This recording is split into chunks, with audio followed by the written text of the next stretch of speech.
Welcome,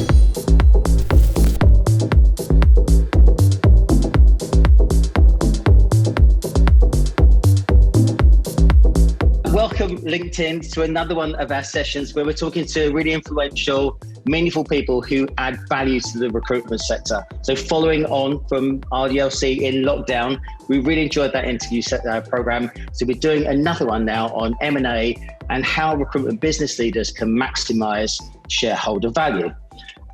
It's all about, recruitment business leaders set up a business and then look straight away for the exit. Sometimes that's a good thing. Sometimes it's a distraction. But why don't we talk to experts about it to give us some sort of insight? Now, today I'm delighted. Marcus Archer is a mate of the RDLC.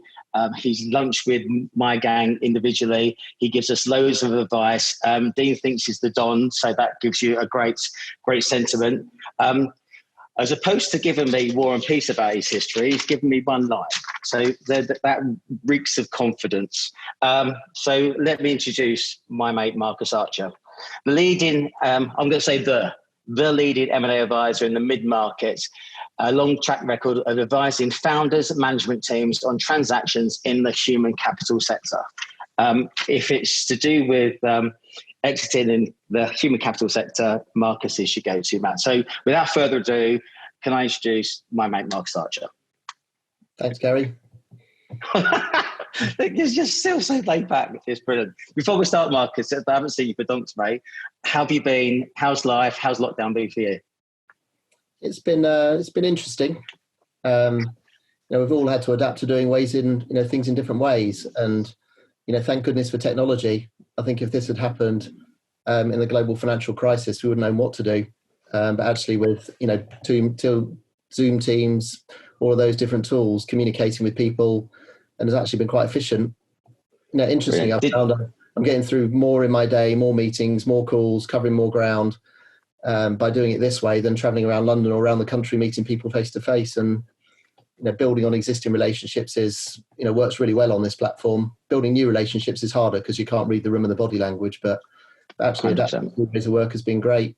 And I've got loads more family time as well, which has been really nice because in the old days pre-COVID, it was probably less time at home than it should have been. So it's been quite nice to have more family time through this period as well. Do you think you're going to balance that better going forward? Yeah, I think so. I think 3 to 4 days a week in the office and 1 to 2 days a week working at home. It's probably a long-term balance of how we're going to work in the future. That's interesting. Yeah. Big shift from really running around the country on trains to Manchester and Birmingham all the time. Which is, nobody wants to do that, right? Yes, so the monkeys in the north, I still love you. When it came to doing deals, did you have deals fall over with what was going on? Did you manage to get deals completing during that period of time? Or were you at a moment when there was no panic? Well, luckily for us, we had a really good quarter ending March, even around human capital. So we closed the deal with Spencer Ogden and MML in March. And we also closed the sale of Learning Curve, which is a government-funded training business, in March as well, around this human capital space specifically. So we were pretty good in terms of getting things done before this hit. What's happened since then is a fewfold, really. So our debt guys have got quite busy helping our clients access government support, particularly private equity clients, but also owner-managed clients. We had 3 deals that rolled into COVID world, all of which have now completed, which was great. Our origination guys are finding it a really interesting market because people just want to talk. So we're meeting about 40 new businesses a month, mainly on a Zoom or a Teams platform to start that relationship build with new friends, which has worked really well. We've pitched about 25 times for new client business, which is probably more than we were doing on a run rate basis before COVID.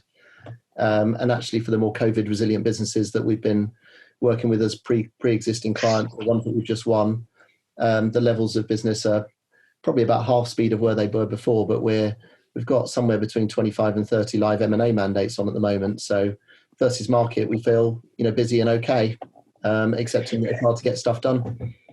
So the businesses that you're pitching for, generic, are they businesses that are doing well, they're on the right trajectory, that they're fit for purpose and you're going to get a maximum multiple? Or have you got a blend of businesses that are quite distressed, or businesses where the CEO has just said, all right, already, enough? What's the balance? Very little distress or special situations. I think our view and, the view of the insolvency practitioners around town would be, that particular theme of deal activity will come later in the year and next year. So as furlough unwinds or people have to pay their tax or pay their rent, unfortunately, businesses are going to feel a bit more pain later in the year and next. So that's not really coming yet. Most of the clients that we've got will be in, I'll use the phrase COVID resilient because it's a bit of a buzz phrase, but that means businesses that have traded at least flat through COVID.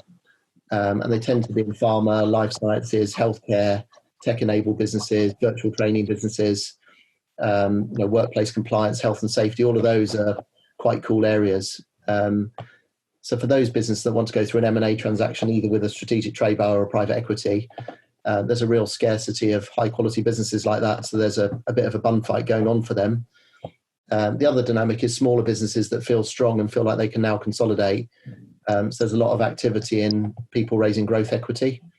And they're typically businesses making £1 to £5 million worth of EBITDA that wouldn't have previously thought about M&A, that were probably thinking about selling in a year. And they're actually thinking now, actually, I've done quite well through this. Now, if I've got some deeper pockets and a bit of cash, I could go and make some M&A opportunities happen for me and become a much bigger, more exciting business and just push my exit plan out by a couple of years.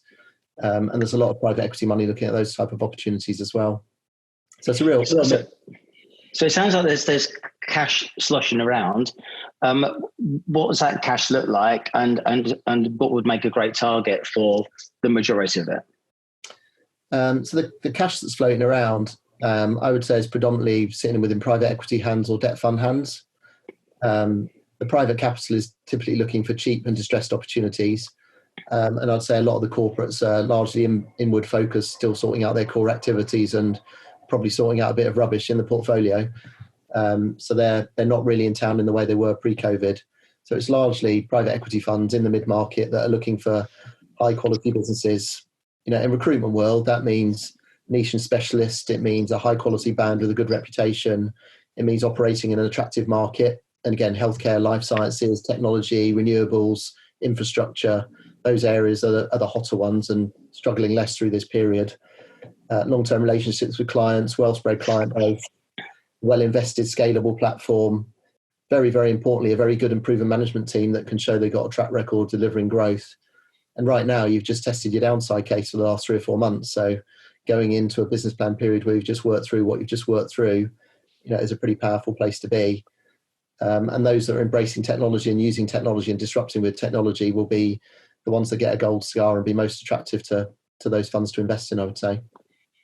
And a lot of recruitment companies have got cash at the moment, surprisingly. The government have dug deep to support this, which has enabled an awful lot of business to shapeshift from recruitment business into consultancy.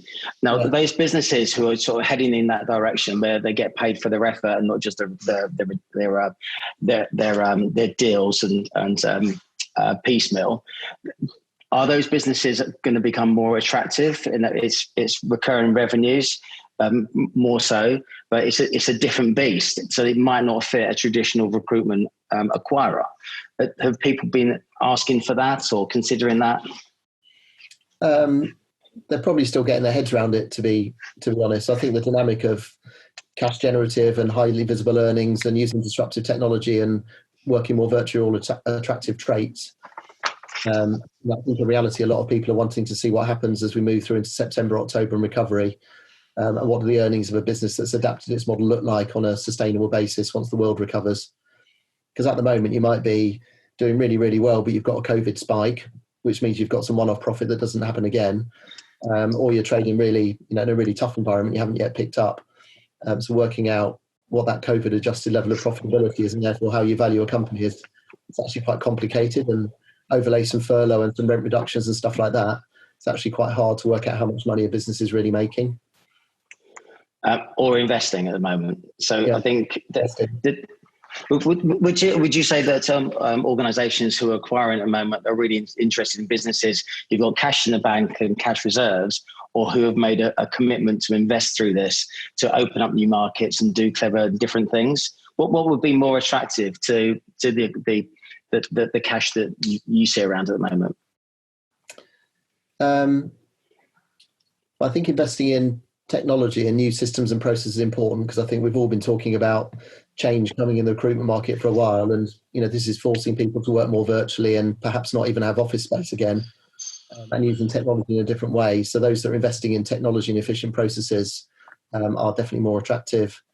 Those that are sticking to their niche specialism but expanding out into other adjacent areas within that domain, will be attractive, and they're growing. And geographic footprints, you've got more of a spread around this country, but also around Europe or even to the US. Not so sure about Asia, but certainly into the US, there's a lot of opportunity there as well. And there's no substitute for investing in good people. And at the end of the day, a good recruitment business has got lots of good people in, and that's really what makes them tick. I'm guessing you'll say avoid China right now. I'm saying avoid China for the moment. Yeah. Definitely. I mean, it's an interesting marketplace. A lot of people have pulled in, but yeah, you probably wouldn't want to be there for long right now. No. If you look at Beijing Career International coming out the other way, actually the Chinese are looking to spend money outside of China to grow. So it's an interesting pot of capital, but not an interesting place to expand to for as a business for the time being, I would say. Well, that's a really interesting dynamic, because there was Chinese over here looking to acquire businesses, and there was quite a lot of money thrown around. The multiples were fantastic. Would you want to be owned by Chinese or have partners who are Chinese right now? Yeah, it's a good question. It's a good question. I think the guys at Investigate found that partnership quite productive, and I think they found them quite supportive. And that's, in the sector, that's probably the only real example of any note. And I think those that have been owned by the Japanese have also had a similar experience, where they've been quite supportive backers of businesses, and they have been supporting investment. So, take away the China political dynamic out of it, they've actually been quite good investors and keen to grow. And are there any new players coming to market? Or is it literally it's the same old faces at the moment?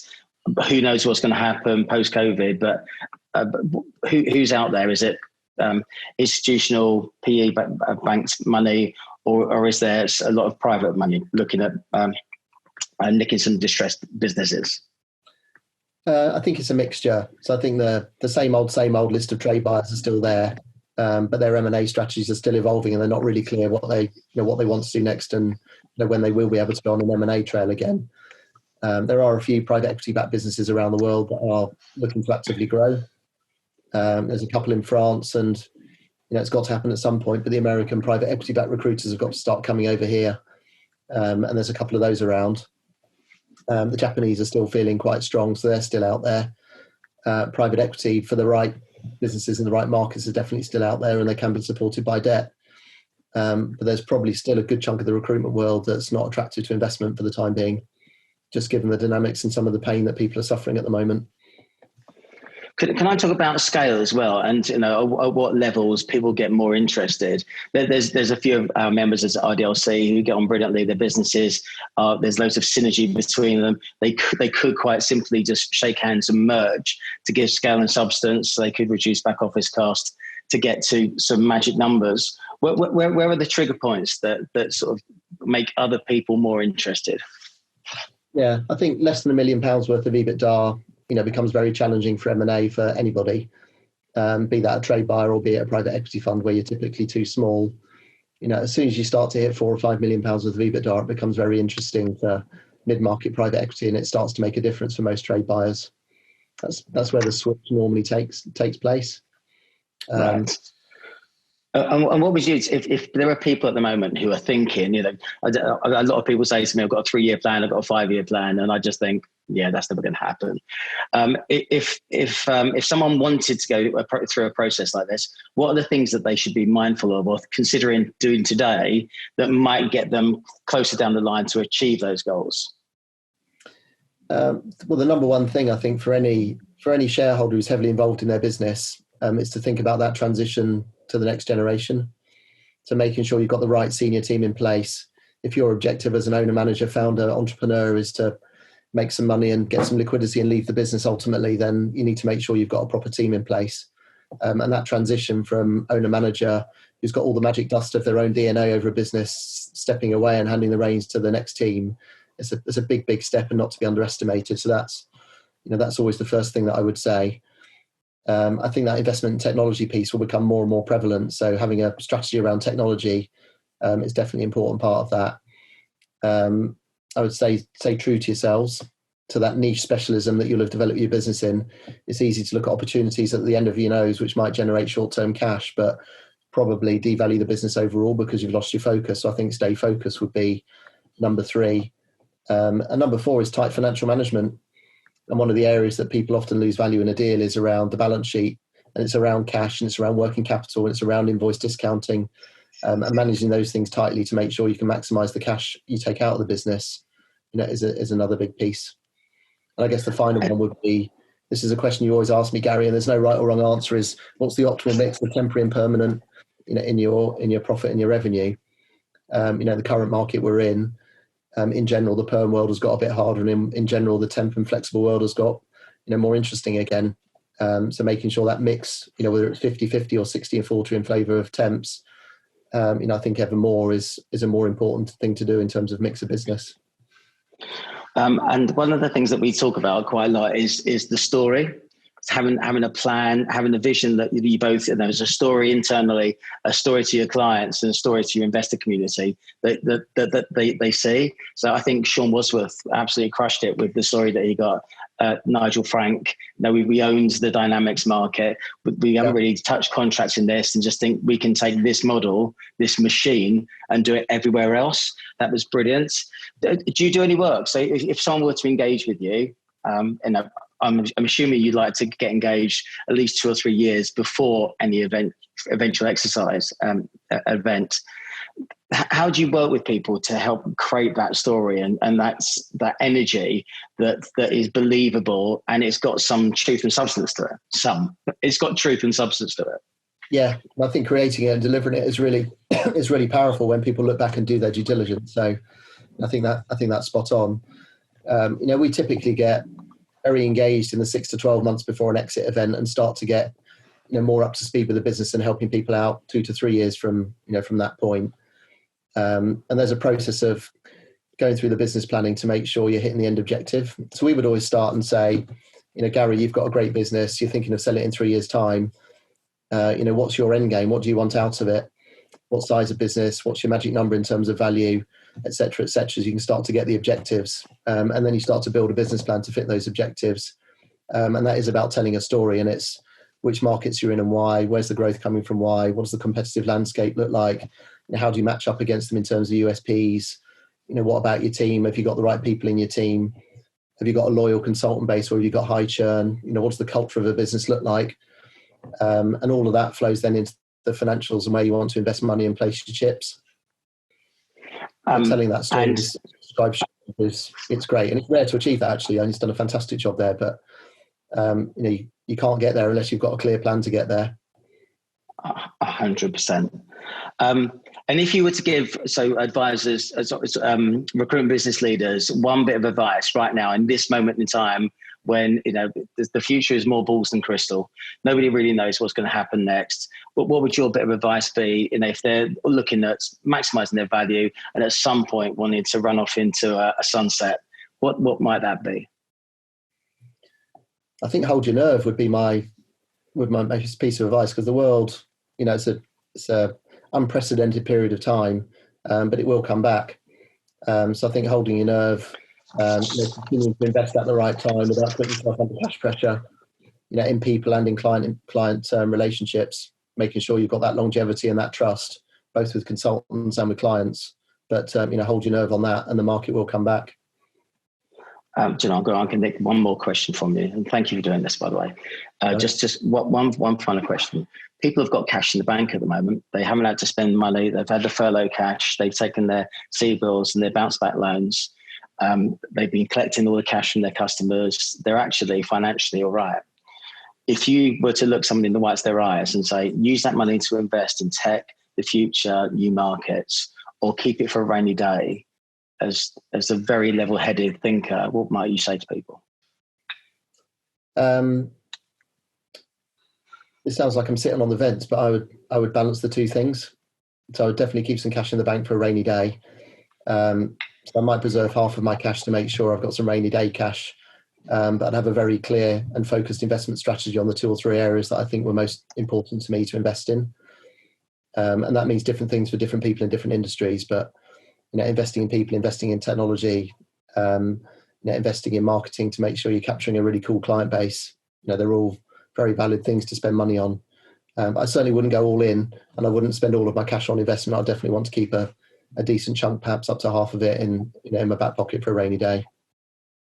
Funny you say the all in. I don't think I'd ever play poker with you because I'll be all in every 20 minutes and we'll just see what happens. Yeah. Marcus Archer, thank you very much for giving us your time today. You're the busiest man and the most level-headed. Always give us brilliant advice. Thank you very much. Really appreciate you doing this. Hopefully I'll see you soon, sir. Yeah, well. Catch up soon.